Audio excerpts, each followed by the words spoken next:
테슬라의 높은 반등이 예상됩니다. 테슬라는 지금 큰 변화의 기로에 서 있습니다. 단기적으로는 기대가 이미 많이 반영된 상태이기 때문에 상승 여력이 크지 않거나 조정 가능성이 있는데요. 하지만 중장기적으로는 보급형 전기차의 확대, 배터리 비용 혁신, 자율주행, 플랫폼 비즈니스 전환 등의 성장 엔진이 작동할 여지가 크고 이 점이 투자자에게 큰 기회가 될 수가 있죠. 그 대신 리스크도 명확히 존재하므로 기대만 보고 무리하게 진입하기보다는 확인 가능한 성과를 중심으로 전략을 세우는 것이 현명합니다. 오늘은 현재 테슬라의 상황과 앞으로 어디까지 더 상승할 수 있을지 바로 알아가 보시죠.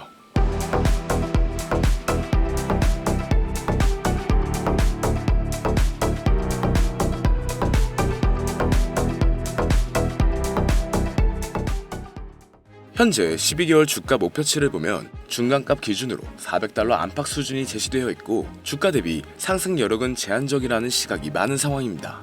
반면 기술적 적극 매수 측면에서는 조건이 맞으면 75% 이상 상승 가능성도 제시되고 있는데요. 다만 EPS 및 이익률 전망은 하향되는 중입니다. 그렇다는 건 단기적으로는 상승 여력이 크지 않거나 오히려 조정 가능성까지 존재한다는 거죠. 여러 분석에서 테슬라의 연간 매출 성장률과 EPS 성장률이 중기적으로 각각 약 25% 수준으로 전망되고 있습니다.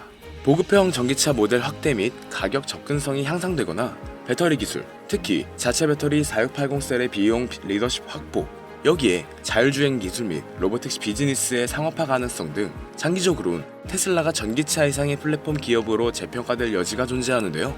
하지만 성장 가능성만큼이나 리스크가 존재합니다. 전기차 시장 내 경쟁이 급격히 심화되고 있고 전세계 전기차 모델 수가 증가되면서 테슬라의 점유율이 하락하는 추세죠. 밸류에이션도 상당히 높은 상황이기 때문에 현재 주가에 미래 기대가 많이 반영되어 있어 기대가 꺾이면 하방 리스크가 존재합니다.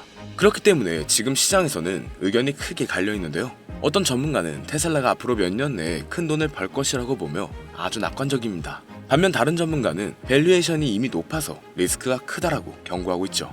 유튜브 같은 공간에서는 감정적이나 극단적 의견이 잘 확산됩니다. 이렇게 대박난다는 콘텐츠는 또 조회수가 높을 수가 있고 곧 망한다는 콘텐츠도 반응을 얻는데 우리 시청자분들이 이걸 또 조심해야 하는 이유는 여론에 휩쓸려 충동적으로 매수와 매도를 하면 큰 손해를 볼 수 있기 때문인데요.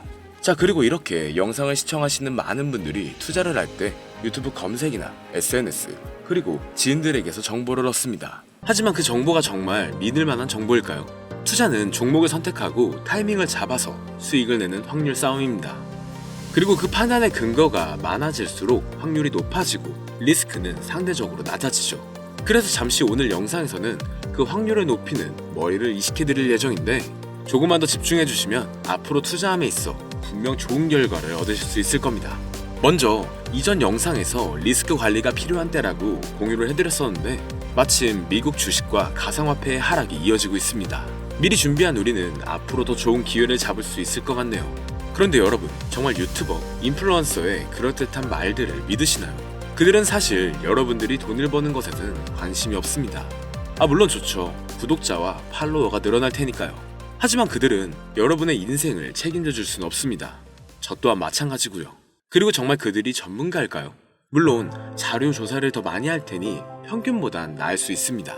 하지만 진짜 전문가는 방구석 컴퓨터 앞에 앉는 것이 아니라 바로 미국 월스트리트에 있죠.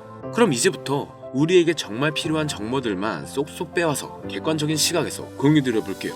오늘 이 영상을 통해 여러분은 월스트리트의 전문가들이 실제로 사용하는 데이터 분석 방법을 배우게 될 겁니다.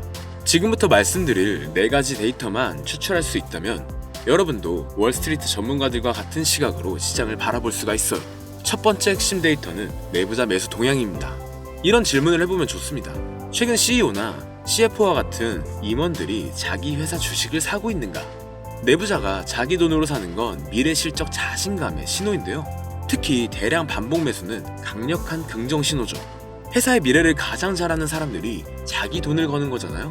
워렌 버핏이 말했습니다. 내부자들이 사는 이유는 한 가지뿐이다. 바로 돈을 벌기 위해서다. 두 번째 핵심 데이터는 애널리스트 목표가 상향 종목을 찾는 겁니다. 최근 월가에서 목표 주가를 올린 종목은 무엇인가? 전문가들이 회사 가치를 더 높게 본다는 뜻인데요. 이건 단기 모멘텀이나 심리를 동시에 자극하는 엄청난 요소예요. 골드만삭스나 모건 스탠리 애널리스트들이 목표가를 바꾸는 건 그냥 기분으로 하는 게 아니거든요. 세 번째 핵심 데이터는 ETF 거래량과 자금 유입의 순위입니다. 이번 주 어떤 섹터 ETF에 돈이 가장 많이 들어왔나를 보는 건데, 섹터별 돈의 흐름을 보면 시장 주도 업종이 바로 보입니다. 돈이 몰리는 곳이 시장이 믿는 방향이에요. 개별 주식은 속일 수 있어도 수십억 달러가 움직이는 ETF의 흐름은 속일 수가 없거든요. 그리고 네 번째는 유동성입니다. 미국의 유동성, 즉 M2 통화량이나 영래포 잔액은 어떻게 변화하고 있는가, 이걸 보는 겁니다.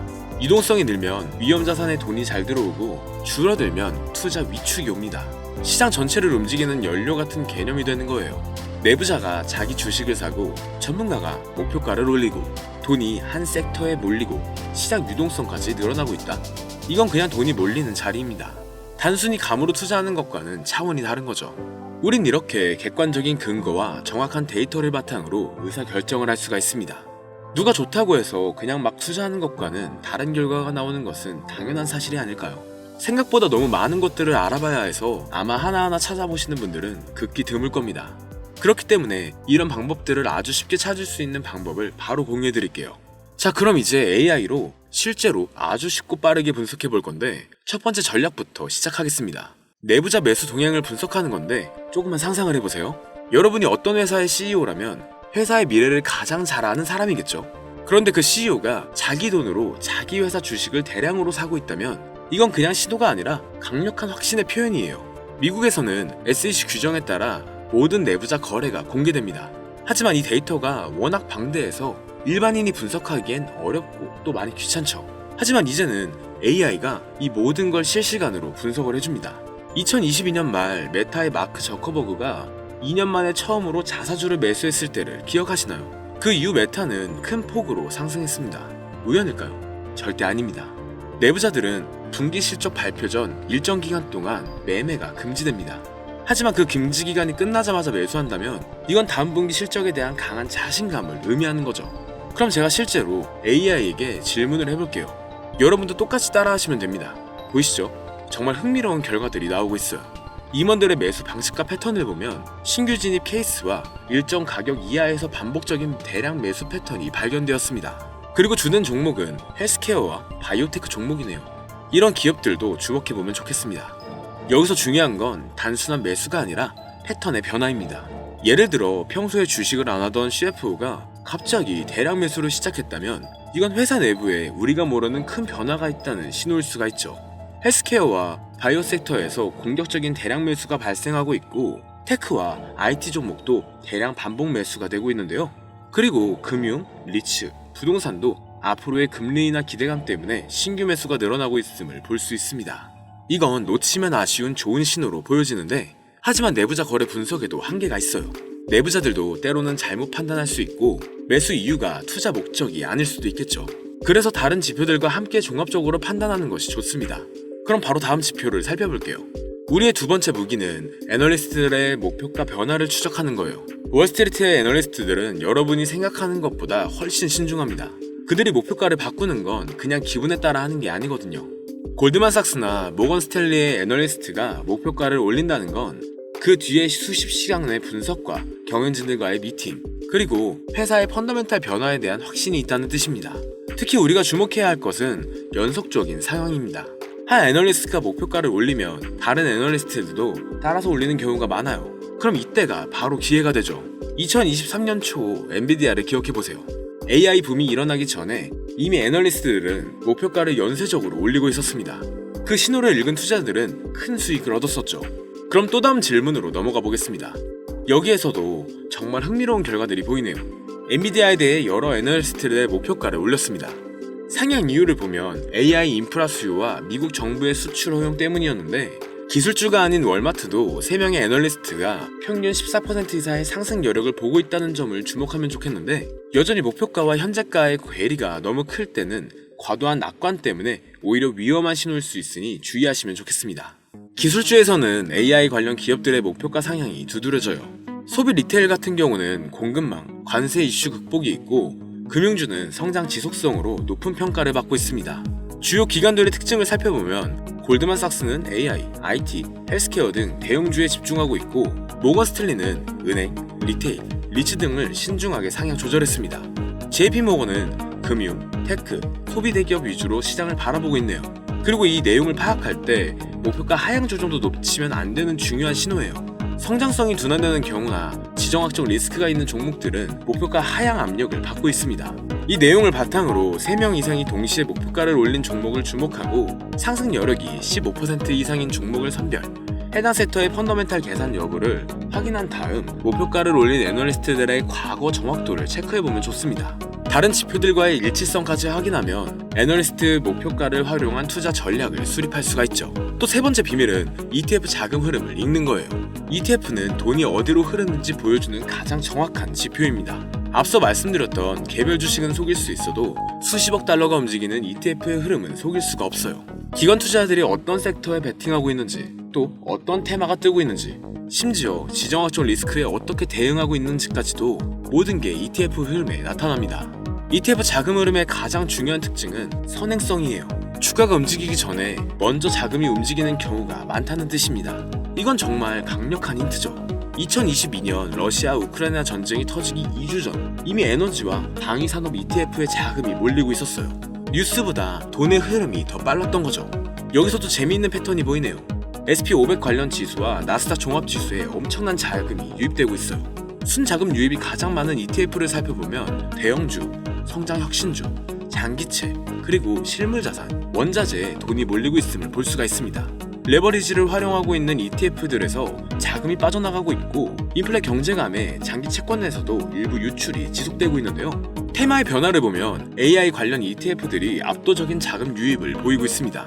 반면 바이오테크, 신흥국 ETF들은 유출이 발생하고 있네요. 이렇게 글로벌 투자 심리도 어떤지 ETF 흐름으로 알 수가 있습니다. ETF 흐름을 활용한 투자 전략을 위해선 자금 유입이 급증하는 섹터 ETF의 주요 구성 종목을 또 분석하고 섹터 로테이션 초기 신호를 포착해서 선제 대응하는 것, 그리고 테마 ETF 흐름으로 새로운 투자 트렌드를 발굴하고 지역별 ETF 흐름으로 글로벌 리스크를 대응할 수가 있습니다. 또 거래 급증은 ETF로 단기 변동성을 활용할 수도 있겠네요. 다만 ETF 흐름을 분석할 때는 단기 흐름에 너무 의존하지 말고 최소 2주에서 3주의 트렌드를 파악해보는 것이 좋습니다. 분배금 지급일이나 일밸런싱 등 날짜들의 기술적인 요인도 고려해봐야 돼요. 또 ETF 규모가 너무 작으면 소수의 거래로도 흐름이 왜곡될 수가 있어요. 이제 마지막 무기는 유동성입니다. 유동성이란 간단히 말해서 시장에 돌아다니는 돈의 양이에요. 유동성이 주가보다 먼저 변합니다. 2020년 코로나 때 연준이 무제한 양적 완화를 발표하자마자 2년간의 상승 랠리가 시작됐죠. 반대로 2022년에는 테이퍼링 암시만으로도 성장주들이 무너지기 시작했고요. 이런 변화를 파악하기 위해서 또 질문을 넣어보겠습니다. 정말 중요한 데이터들이 나오고 있어요. M2 통화량은 전년 동기 대비 4.5% 증가, 현 수준은 역사적 고점보다도 소폭 상회하는 수준입니다. 영래포 잔액을 보면 더 흥미로운 패턴이 보여요. 영래포는 시장에 있어 잉여 자금을 연준에서 흡수하기 위해 사용하는 단기 금융수단입니다. 이렇게 영래포 잔액이 크게 줄면 일반적으로 위험자산 선호가 증가해서 주식시장의 상승 요인으로 해석됩니다. 지금 상황을 보면 1조 8천억 달러 이상에서 6천억 달러대까지 빠르게 감소한 것을 볼 수가 있네요. 이건 주식시장의 긍정적인 신호가 되는 것이죠. 그리고 달러 인덱스가 강세를 보이고 있습니다. 달러의 강세는 수출 기업들에게는 부정적이지만 매수 기업들에게는 상대적으로 유리합니다. 현재 상황을 종합해보면 유동성 환경은 좋지만 신중한 낙관 구간으로 전환되고 있는데요. 대형 성장주, 테크주, 방위주 위주의 강세가 지속되고 있고 중소형 가치주와 신흥국들은 선별해서 접근해야겠습니다. 하지만 신용 리스크와 단기 충격을 대비해서 위험 관리와 포트폴리오 분산이 필요하겠네요. 정리된 해석을 보면 주식시장은 재상승 여력이 있지만 인플레이션 리스크와 단기 변동성 확대, 또 신용 리스크들에 여전히 유의해야 할 변수로 남아있음을 볼 수가 있죠. 또 한 가지 특이한 점은 비트코인과 나스닥의 상관관계가 높아지고 있다는 것입니다. 시장이 비트코인을 이제 위험자산 중 한 종류로 보기 시작했다는 거죠. 다시 말해 투자자들이 경제가 좋아질 것 같다, 위험을 감수할 수 있다라고 느낄 때 비트코인과 기술주를 함께 매수한다는 뜻입니다. 우린 암호화폐 조정 속에서 또 새로운 기회를 찾을 수 있겠네요. 그런데 아무리 좋은 종목도 시장 분위기에 따라 가격이 달라집니다. 시장 타이밍이 중요하다는 뜻이죠. 시장 타이밍은 세 가지 지표로 보다 쉽게 파악할 수 있습니다. 먼저 빅스 지수는 시장이 얼마나 불안해하는지를 보여주는 지표입니다. 30 이상이면 극도로 불안한 상태로 매수 기회가 될 수도 있고 15에서 25 사이는 정상 범위, 12 이하는 조정을 대비할 필요가 있다는 뜻이 되죠. 현재 지수는 15.57로 정상 범위 내에 있네요. 다음은 상승 하락의 종목 비율입니다. 오늘 오른 종목이 더 많은지 내린 종목이 더 많은지를 보는 건데 상승 종목이 더 많다면 시장에 힘이 있다는 뜻이고, 하락 종목이 더 많다면 시장이 약하거나 조정 신호로 볼 수 있죠. 지금은 이렇게 조정 신호를 보이고 있음을 볼 수가 있습니다. 그리고 마지막으로 52주 신고가, 신저가 종목 수입니다. 핀비지에 들어가 보시면 오늘 52주 신고가 종목의 수와 52주 신저가 종목의 수를 볼 수가 있는데요. 시장에서 진짜 강한 종목이 많은지 약한 종목이 많은지를 알 수 있습니다. 신고가 종목이 많다면 강세 신호, 신저가 종목이 많다면 약세 신호를 보여주죠. 그리고 그룹에 들어가 보면 하루, 일주일, 한 달, 세 달 이런 식으로 기간별로 어떤 섹터가 가장 강했는지를 확인할 수가 있어요. 그런데 이렇게 확인하는 것도 귀찮다면 그냥 AI에게 물어보면 됩니다. 정리해볼게요. 빅수지수는 시장의 공포와 안정을 확인하고, 상승 하락 종목 비율은 시장의 힘을 확인하는 겁니다. 그리고 52주 신고가, 신저가 종목의 수는 진짜 강한 종목과 약한 종목을 확인할 수 있죠. 이 세 가지만 봐도 시장 전체 분위기를 한 번에 알 수가 있습니다. 여기에 내부자 매수, 애널리스트들의 목표가, ETF의 자금, 유동성 같은 데이터까지 결합하면 월스트리트 전문가 수준의 시각으로 시장을 바라볼 수가 있죠. 이제 이 5가지 전략을 어떻게 조합해서 사용하는지 말씀드릴게요. 가장 강력한 신호는 5가지가 모두 같은 방향을 가릴 때예요. 예를 들어 마이크로소프트를 보면 CFO가 대량 매수를 진행하고 있고, 애널리스트의 목표가도 여러 기관에서 상향하고 있습니다. 기술주 ETF로 자금도 유입되고 있죠. 그리고 유동성 환경도 아주 긍정적인데요. 시장 분위기는 빅수지수는 안정되고 있고 상승 종목이 우세하며 신고가 종목도 증가하고 있는 추세입니다. 바로 이런 경우가 확신을 가지고 투자할 수 있는 상황이 되는 거예요. 반대로 5가지 지표가 모두 부정적인 상황은 피하는 것이 좋습니다. 오늘 말씀드린 5가지 핵심 전략을 제대로 활용한다면 다른 투자자분들보다 훨씬 유리한 위치에 설 수 있을 거예요. 영상을 보며 따라해보셔도 되고, 이게 너무 어렵다면 아주 쉽게 이런 방법들을 찾아낼 수 있는 핵심 키워드를 알려드릴게요. 이 키워드는 바로 GPT에게 입력만 하면 앞서 말씀드렸던 정보들을 한눈에 볼 수 있게 됩니다. 정말 투자로 높은 성공을 하고 싶은 분들은 현재 화면에 보이는 010-3964-8741, 010-3964-8741 번호로 키워드라고 보내주시면 저희 채널 구독자에 한해서 월스트리트 전문가들의 분석 방법을 공유해드릴 거예요. 이제 여러분들도 월스트리트 애널리스트 못지 않은 투자자로 분명 성장하실 수 있을 겁니다. 그리고 투자에 앞서 돈을 벌고 싶다면 감정에 휘둘리지 말고 데이터에 기반해서 투자 결정을 내리세요. 하지만 꼭 기억해 주시길 바랍니다. 어떤 방법도 100% 완벽하지는 않죠. 항상 리스크 관리를 철저히 하시고 분산 투자의 포트폴리오 구성 원칙을 지키시면 좋겠습니다. 그리고 결국 중요한 건 투자의 타이밍이죠. 타이밍은 기술적 분석을 통해 더 명확하게 잡을 수 있습니다. 어떻게 설명드리면 좋을까 찾아보다가 광고는 아니고 무료 이벤트를 진행하고 있는데요. 앞서 말씀드린 010-3964-8741 이 번호로 태블릿이라고 보내주시면 태블릿 또는 워치를 드리고 있는데, 기술적 분석에 대해 궁금하신 분들은 차트 분석 무료 교육 이벤트와 월스트리트 전문가들의 비밀 정보 분석 방법까지 공유해드리니 많은 참여 부탁드립니다.